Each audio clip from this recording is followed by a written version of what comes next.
they wanted us to try to identify them in such a way that they would qualify for long-term Social Security disability. Now, What? Yeah. And long-term Social Security disability is for life. Yeah. So if they get identified and qualify for long-term Social Security disability, they are as good as set up for life for medical treatment. That doesn't sound like a refugee to me. Just being honest. Yeah. That sounds like somebody who's planning on staying here. Yeah, A refugee right. stays until the problem's over and then goes home. Well, that's right. And so they instructed us to try to identify, to try to get the client, because once they arrive here, they're now called clients. They're called clients. Yeah. Okay. Because clients pay. Sure. See? Sure. I'm starting And to so- see where this is leading here. So they told us that we needed to talk to the client and ask them if they'd had any headaches, recurring headaches, or any lower back problems. Excuse me, anything that would qualify them for Social Security long-term disability. Wait. So let me get this straight. Part of the screening is supposed to be, are you sick, maimed, injured, whatever? Right. No. Okay, good, you can come in. Yeah. You get on the airplane, are you sick, maimed, injured, whatever? Yes. Good, so we can give you disability. Correct. What? Yes. This is insanity. Yes, it is insanity. But in order to get Social Security disability benefits, don't you need a Social Security number?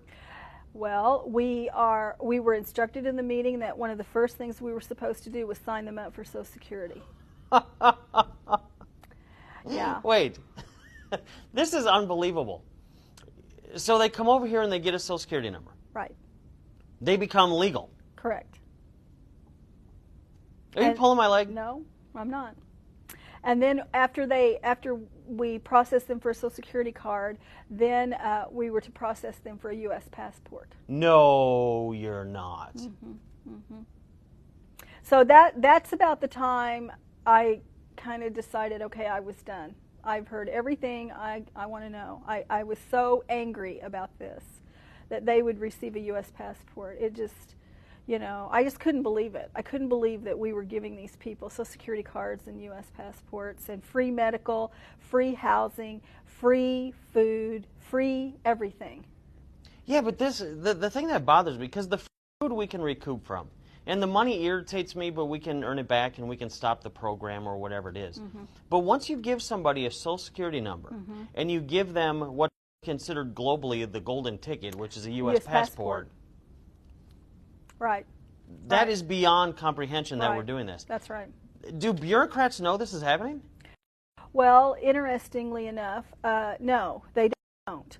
A lot of governors are unaware of how many refugees have come into their state, where they're located, under what conditions they've arrived. And I believe this is intentional. Now, we do know that the governor of Texas and the governor of Tennessee have both stopped this, and they're refusing to take any more refugees. In fact, the federal government has filed a lawsuit against both of those states because they're refusing to take any more refugees. How dare you keep your people safe? Right. But, okay, so let's just say all the states are saying we want to pull out of this refugee resettlement program from the federal government, then they're fine, right? There's no other way the refugees are getting in? Well, no. The state can assert that they no longer want to receive refugees, and then the federal government says, all right. And so then they start implementing a program called the Wilson Fish program. And Wilson Fish simply bypasses the sovereignty of that state. In other words, the state no longer processes the refugees. That means, in plain English, you no longer get to know how many are coming in, when they're coming in, where they're going, how much money is being spent on them, whether they're diseased or not diseased. You've lost all control over the entire situation, and as a sovereign state, you've relinquished that. And so Wilson Fish comes in then, and all of the federal monies that are set aside for this program bypass the state and go to third-party entities. And that would be something like Catholic Charities or Jewish Vocational Services. So it would bypass the state entirely, and they would take over the entire process of processing the refugees. That's crazy. It is crazy. And as a U.S. citizen and as a citizen of the sovereign state of Missouri, I am not in favor of that. I think we need to maintain our sovereignty, just like we would in the United States. You know, honestly, we are first a citizen of the state of Missouri because Right. we are a sovereign state, and then we're a citizen of the United States of America. But our first sovereignty and citizenship is to our state, and a lot of people don't realize that.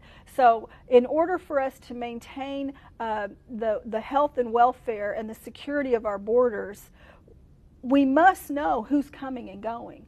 Yeah, you have to. Right. You have to. And FUNU doesn't work for me. FUNU doesn't work for me either. And giving them a Social Security number and a passport actually makes this problem worse, not better. Correct. Have we been placed at risk? I mean, you mentioned that this is an invasion. Mm-hmm.